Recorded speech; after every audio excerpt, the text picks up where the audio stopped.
नहीं, अभी कोई भी हथियार नहीं चलेगा। अब तक तुम मेरे प्रेम को अपना हथियार बनाते रहे ना, लेकिन अब नहीं। अब अगर तुम्हें पैसे चाहिए तो कमाने होंगे, वो भी इस दफ्तर में काम करके। मैं कोई काम नहीं करूंगा और आप मेरे बाबा हैं। इस हिसाब से जो कुछ आपका है वो सब मेरा है। जो कुछ मेरा है वो तुम्हारा ही है, लेकिन मेरे मरने के बाद जब तक मैं जिंदा हूँ तब तक बिना काम के कोई पैसे नहीं मिलेंगे। मैं कोई काम नहीं करूंगा बाबा। ठीक है, काम नहीं कर सकते, लेकिन ये तो देख सकते हो ना कि कौन ढंग से काम कर रहा है या नहीं। अब अगर आप मुझ पर दबाव डालोगे तो इसी कारखाने में मैं अपनी जान दे दूंगा। इसलिए पैसा दे दीजिए, मेरे दोस्त मेरा इंतजार कर रहे हैं। देखो सूरज, ये झूठ मूठ की धमकी देना बंद करो और सुधर जाओ। अगर तुम कारखाने में मुझे मदद नहीं करोगे तो तुम्हें कोई पैसे नहीं मिलेंगे। आप ऐसे नहीं मानेंगे। रुकिए, अभी बताता हूँ, अभी अपनी जान देता हूँ। हटो। छोटे मालिक, रहने दीजिए। छोटे मालिक, क्या कर रहे हैं आप? हटो। रहने दीजिए छोटे मालिक। कीजिए सब। छोटे मालिक मत कीजिए। छोटे मालिक। बाबा, आप तो मुझे अच्छी तरह जानते हैं ना कि मैं कितना जिद्दी हूँ, और मेरी मौत के जिम्मेदार आप होंगे। जाने दीजिए ना सेठ जी, बच्चा है, पैसे दे दीजिए। ये क्या कर रहे हैं आप? ये सब मत कीजिए, मत कीजिए ये सब। वो बाबा है आपके। कोई मेरे पास ना है, आज किस्सा खत्म हो जाएगा। सब समझ रहा हूँ मैं, आप इस भीमराव की बातें मानते हैं ना। कोई फायदा नहीं होगा, सिर्फ पछताएंगे आप। और भीमराव, तू, तेरी क्या हैसियत है? तेरी आई मर गई, तेरे बाबा तुझे छोड़ के चले गए, और तू अब उसका बदला बड़ी जात वालों से लेगा। यही चाहता है ना कि मैं और बाबा हम अलग हो जाएं? ठीक है, तो यही होगा आज। एक छोटी जात वाले के कहने पे एक बाप अपने बेटे को खो देगा। दुनिया देखेगी आज। अब मुझे मरने से कोई नहीं रोक सकता बाबा।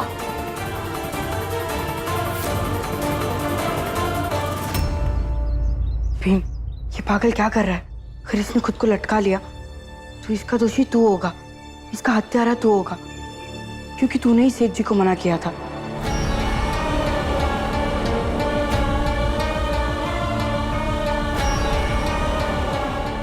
कि आपको उन्हें डर से निकलकर एहसास दिलाना होगा कि वो आपके पुत्र हैं और आप उनके पिता। दे दीजिए पैसे, नहीं तो देख लीजिए, ज्यादा वक्त नहीं है मेरे पास। भीम, रोक इसे। अभी इनकी सुनते रहिए, मैं तो चला।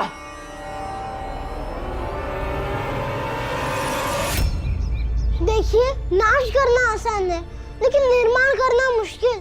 ए, ज्ञान मत दे तू। अब चाहे तुम जो कर लो, मैं एक पैसा नहीं दूंगा। इसी के कहने से ना तो मैं अब नहीं मरूंगा, पहले सब खत्म करूंगा, फिर सृजन करने में बहादुरी है, खत्म करने में नहीं। दूर रहो मेरे भाई से। आनंद भैया, इन्हें जो करना है इन्हें करने दीजिए। क्या करेंगे आप? मुझे धक्का देकर गिराएंगे, मैं फिर उठ जाऊंगा, फिर धक्का देंगे, फिर उठ जाऊंगा। तब तक उठता रहूंगा जब तक मेरी जान ना चली जाए। और अगर मैं मर गया तो आप गुनहगार होंगे। खुद की जान लेने की बात करना अलग बात है, और किसी का हत्यारा बनना अलग बात है।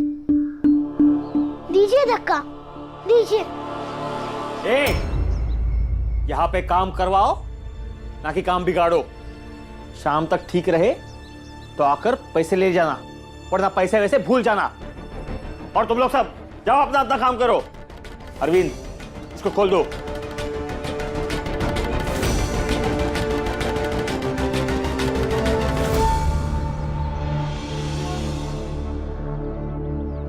छोटे मालिक, ये वही भीमराव है जो सेठ जी को मना करता है, सेठ जी को भड़काता है, वरना सेठ जी तो आपको पैसे दे ही देते हैं। जब से आया है कुछ ना कुछ काम में दखल देता ही है, और आपके बाबा इसकी बात कुछ ज्यादा ही मानते हैं।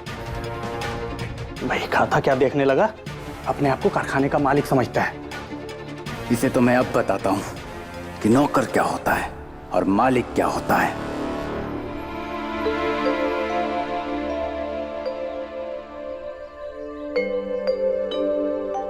राम जी, ये मेरा बेटा है, आज से ये भी यहाँ काम करेगा। लेकिन ये तो बहुत छोटा है, आप इससे क्यों काम करवाएंगे? देखिए, मेरे तबीयत ठीक नहीं रहती है। दोपहर होते होते मैं काफ़ी थक जाता हूँ, तो दोपहर के बाद ये काम कर लिया करेगा। लेकिन अभी इसकी पढ़ाई लिखाई की उम्र है, चाहिए इसे स्कूल भेजिए, पढ़ाइए लिखाइए। बहुत हो गई इसकी पढ़ाई लिखाई, और खाली पेट कैसे पढ़ेगा ये?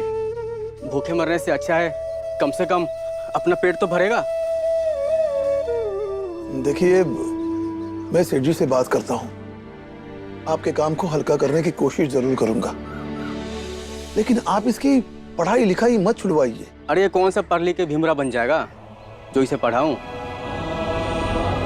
आप भीमराव को कैसे जानते हैं? अरे वो अपने विद्यालय में प्रथम आया था, तो अंग्रेजी भोज में भी वो शामिल हुआ था, तो इसी ने बताया था कि इसके विद्यालय के लड़के को उसने हराया था।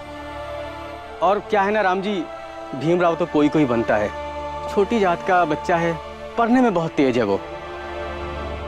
अरे ये खुद ही सातारा से आए हुए हैं, इन्होंने भी सुना होगा भीमराव के बारे में।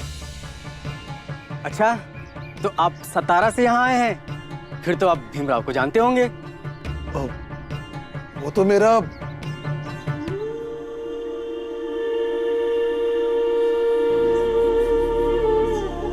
एक बात का ध्यान रखें, यहाँ पर कभी किसी को अपनी जात मत बताना। अच्छा लड़का है, मेहनती है। अरे वो तो छोटी जाति का लड़का है, आपसे कहाँ बात होती होगी, लेकिन सच में बहुत तेज है वो। हाँ, लेकिन ये तो गलत है ना कि कोई कोई भीम होता है। लगन हो तो हर कोई भीम हो सकता है। इसलिए जाइए और आप इसकी पढ़ाई पूरी कीजिए। जाओ, और एक बात ध्यान रखो, अपने बच्चे को ये कभी मत कहो कि वो ये नहीं बन सकता, वो नहीं बन सकता। हमेशा ये कहो कि वो कुछ भी बन सकता है, ठीक है ना? जी। जाओ। हाँ बेटे चलो। और हाँ राम जी, तुमने अपनी जात ना बताकर बहुत अच्छा किया। आगे भी ध्यान रहे, अपनी जात किसी को नहीं बताना, ठीक है? और हाँ, मैं तालाब की ओर जाकर आता हूँ, देख लेता हूँ खुदाई काम कैसे चल रहा है।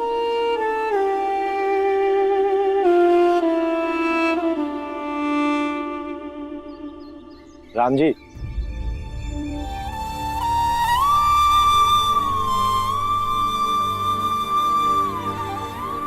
रंजन, तुम यहाँ?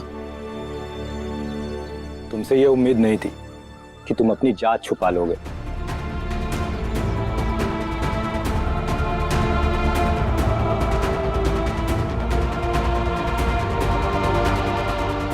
इधर इधर आ।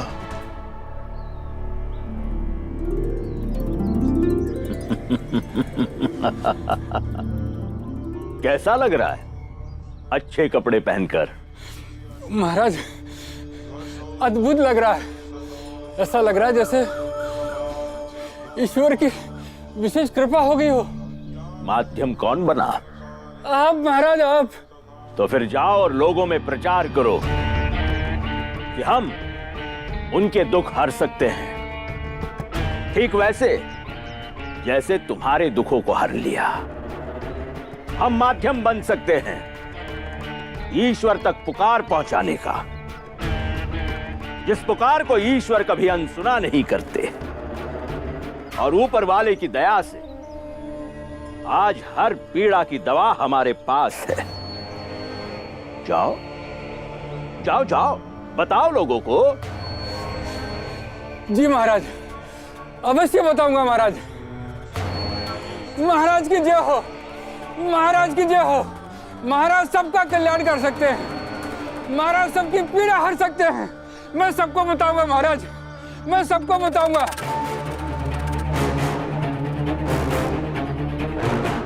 भीमराव, अब असली संघर्ष शुरू हुआ है तुम्हारा।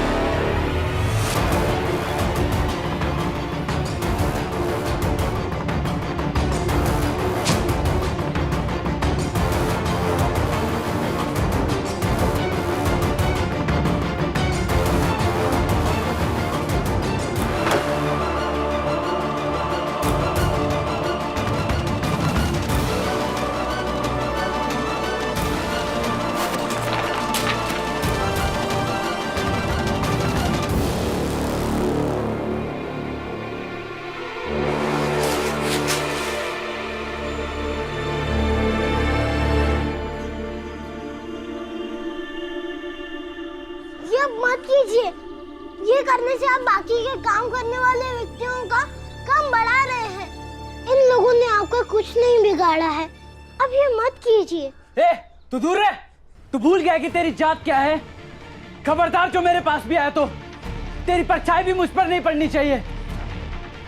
और बिगाड़ा तूने है, लेकिन याद रख, तेरे बहकावे में मेरे बाबा आ सकते हैं, लेकिन मैं नहीं। और तू मेरी बराबरी करेगा? तू सपने में भी नहीं पहुंच सकता मुझ तक। पैरों की धूल के बराबर भी नहीं है तू मेरे, समझा? तू चाहे जितना मर्जी उड़ ले, जा, जो काम कर रहा था वो कर, जा जा। मुझे समझाने की कोई जरूरत नहीं है। जाओ, सब अपना अपना काम करो। तू भी जा, काम कर।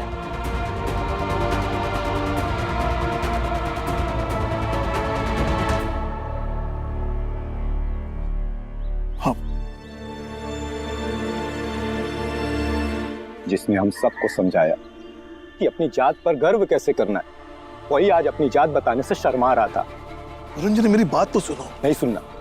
और क्यों सुनूं मैं तुम्हारी बात? तुमने जो आज किया है ना, उससे मेरा सर शर्म से झुक गया है। और अब तो तुम्हें छूने से भी मुझे डर लगता है, क्योंकि तुमने अपनी जात को ऊंची जो कर ली है। दोस्त की गलती देखी, बेबसी नहीं देखी। जीजाबाई ने सबके सामने कह दिया कि हम दोनों ऊंची जात के हैं। तो उस समय क्या कहता मैं? अगर सच कहता तो वो लोग जीजाबाई को छोड़ते क्या? फिर भी मैंने सोचा बाद में बताऊंगा, लेकिन सेठ जी ने मना कर दिया। अब नौकरी ना करूं तो क्या करूं? घर कैसे चला बता?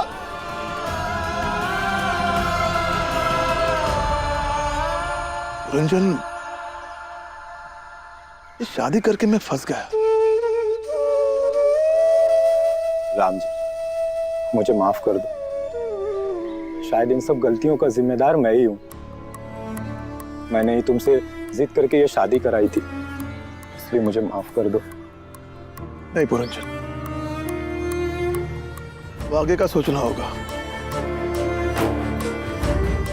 खैर, ये बता, भीम कैसा है? ए, रुको।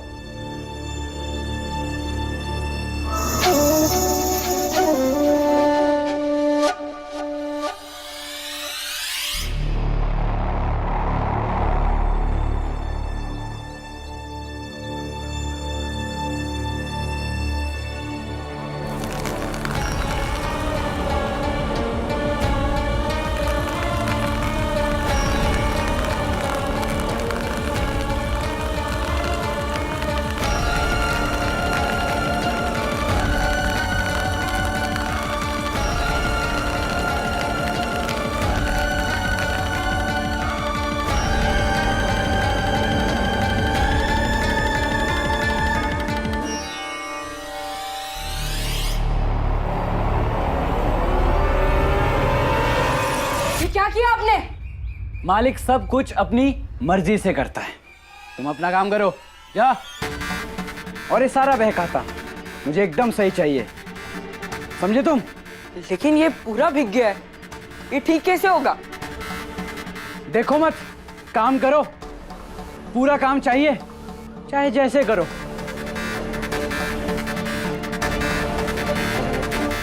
जा। अरविंद, जाओ पानी लेकर आओ, बहुत प्यास लग रही है मुझे।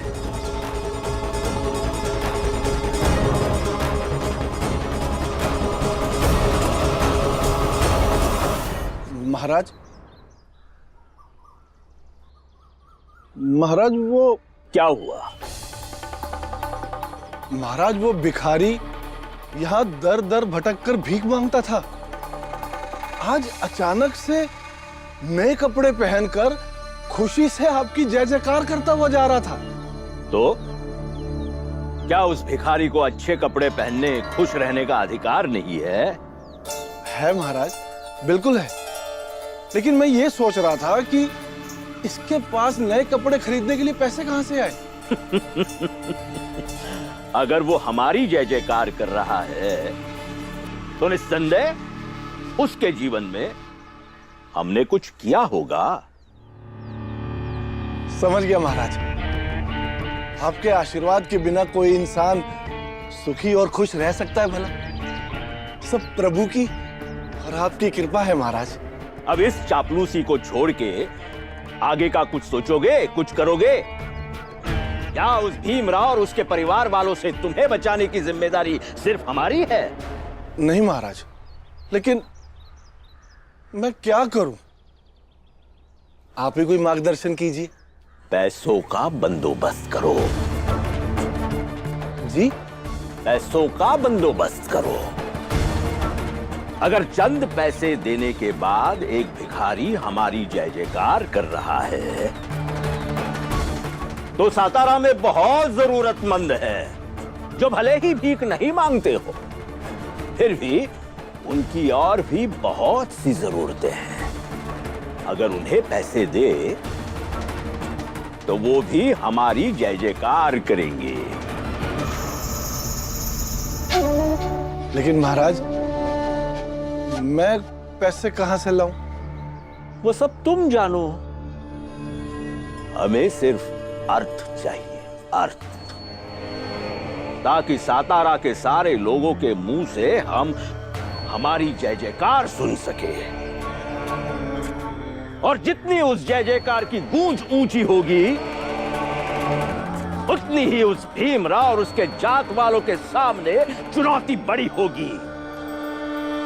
फिर वो भीमराव और उसके जात वाले सारे मिलकर भी आए तो हमें यहां से निकाल नहीं पाएंगे। वो तो ठीक है महाराज, लेकिन मैं इतने पैसों का इंतजाम कहां से करूंगा?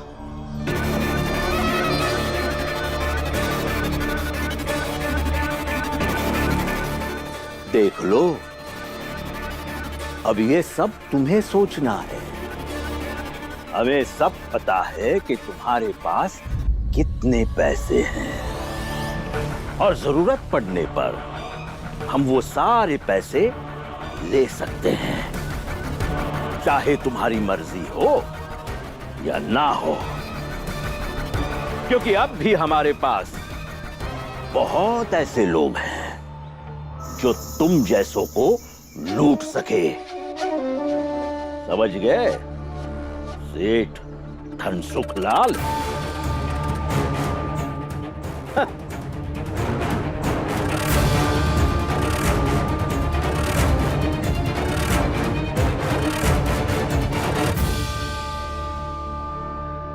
महाराज ऐसा भी कर सकते?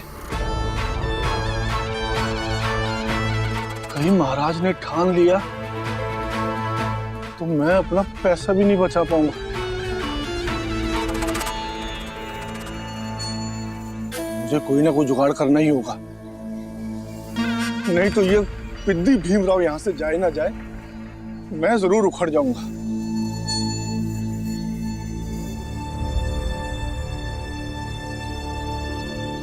ये सब क्या हुआ है? आपके एक कर्मचारी ने इस सारा बहकाता खराब कर दिया। ये भीम ने खराब नहीं किया है, बल्कि आपके बेटे ने इस पर पानी डालकर खराब किया है। चाहे जिसने खराब किया हो, लेकिन खराब तो हो गया ना। वैसे आई कहती है कि आप इसकी और इसके बाबा की बहुत तारीफ करते हैं, और ये तो मैं देख ही चुका हूँ। और अब मैं ये देखना चाहता हूँ कि इसमें ऐसी कौन सी खास बात है। ये तूने सही नहीं किया। काम करना मतलब काम खराब करना नहीं होता है। इस तरह से तुम काम खराब करोगे तो मेरा धंधा बंद हो जाएगा। वही तो बाबा, आप मुझे पैसा दीजिए, आप ये अपना धंधा संभालिए, मैं अपना जीवन जीता हूँ। यही सही है।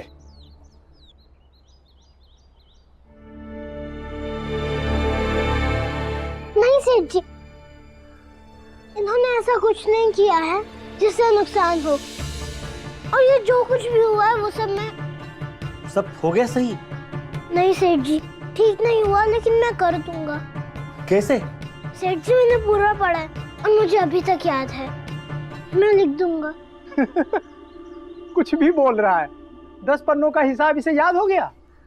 आप कागज कलम मंगवा दीजिए, मैं अभी लिख दूंगा सारा हिसाब। भीम बात तो सही है, लेकिन ये सब कैसे लिख दोगे तुम? कोशिश करने दीजिए, शायद हो जाए।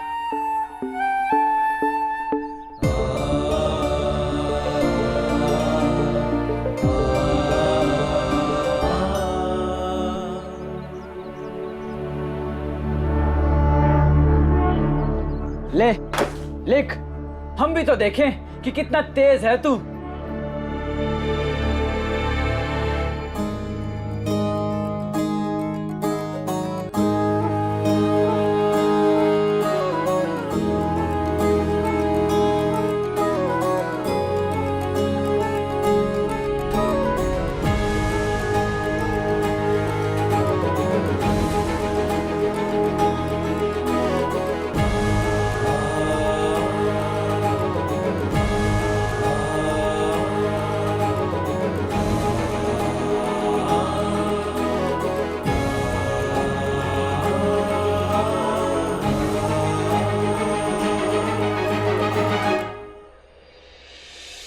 पुरंजन, तुम भीम को समझो कि इस संसार में महाराज जैसा कोई एक नहीं है। उनके जैसे हजारों महाराज पड़े। एक महाराज जाएगा तो दूसरा महाराज आएगा, इसलिए उन्हें गांव से भगाकर क्या फायदा होगा। लेकिन राम जी, ये तुम भी जानते हो कि भीम अपने हिसाब से सोचता है और जीता है, और उसे संघर्ष करना, मुसीबतों से लड़ना, ये सब तुमने ही तो सिखाया है। पहले बात अलग थी, अब बात अलग है। अब वो अकेला है, आनंद फिर भी उसके साथ रहेगा, लेकिन बाला शायद उसके साथ ना रह पाए। वो भीम से जरूर प्यार करता है, लेकिन भीम के संघर्षों में हर समय वो साथ नहीं दे पाएगा। राम जी, मैं भी चाहता हूं कि भीम पढ़े लिखे, लेकिन हमारे समझाने से वो समझेगा भी नहीं। अगर समझाने से नहीं होगा तो पुरंजन बस दुआ कर कि सब ठीक हो जाए।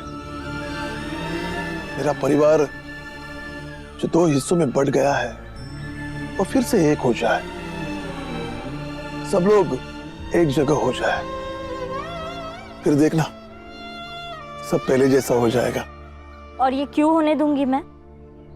जब एक साथ ही रहना था तो यहाँ क्यों लाया?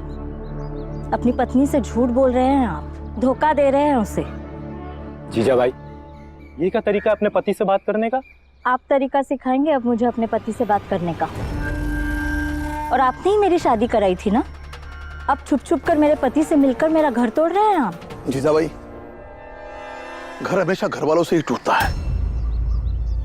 जब तक घर वालों के साथ रहने की लालसा हो तब तक उस घर को कोई तोड़ नहीं सकता। और जीजा भाई, घर तुमने तोड़ा, मैंने नहीं। मैंने क्या सोचकर शादी कराई थी और तुमने क्या किया?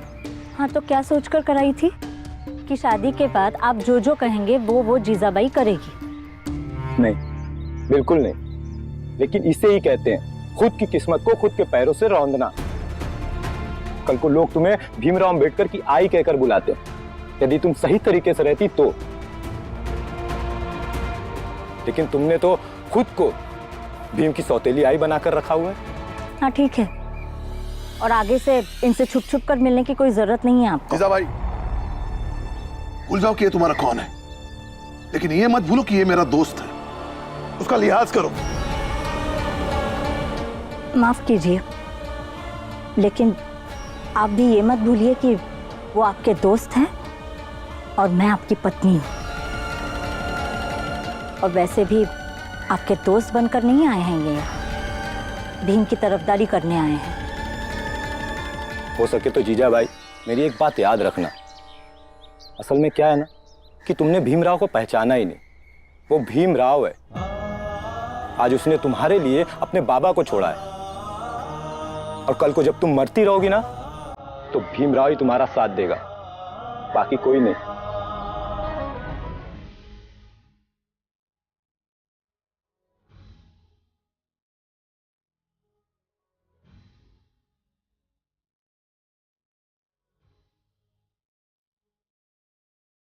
राष्ट्र संविधान का है तू ही शिल्पकार, तूने ही सिखाया है समानता का सार।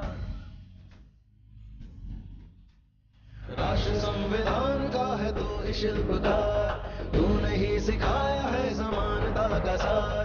अपनी कलम से की है देश अर्चना, एक एक शब्द तेरा भीम गर्जना।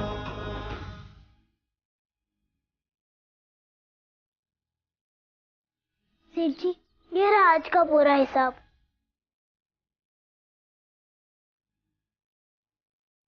साहिब मेरे भीमराव, साहिब मेरे भीमराव।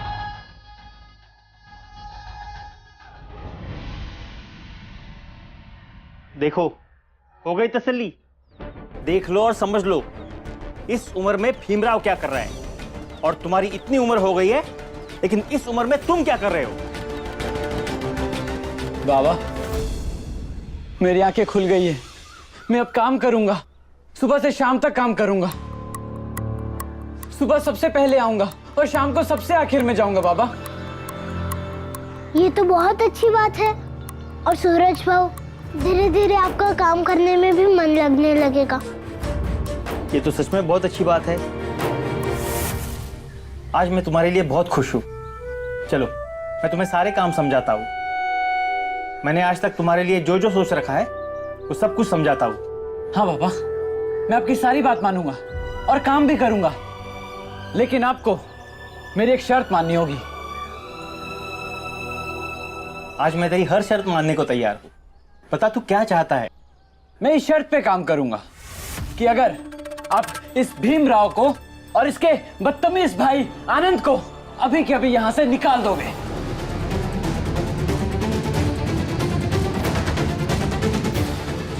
ये क्या बात हुई सूरज? ये क्या कह रहे हो तुम? सोच लीजिए बाबा, अगर आप चाहते हैं कि मैं यहाँ काम करूं तो इन दोनों को निकालना पड़ेगा। घर में राशन नहीं है और पैसे? पैसे भी नहीं है, पैसों का बंदोबस्त करना पड़ेगा। चल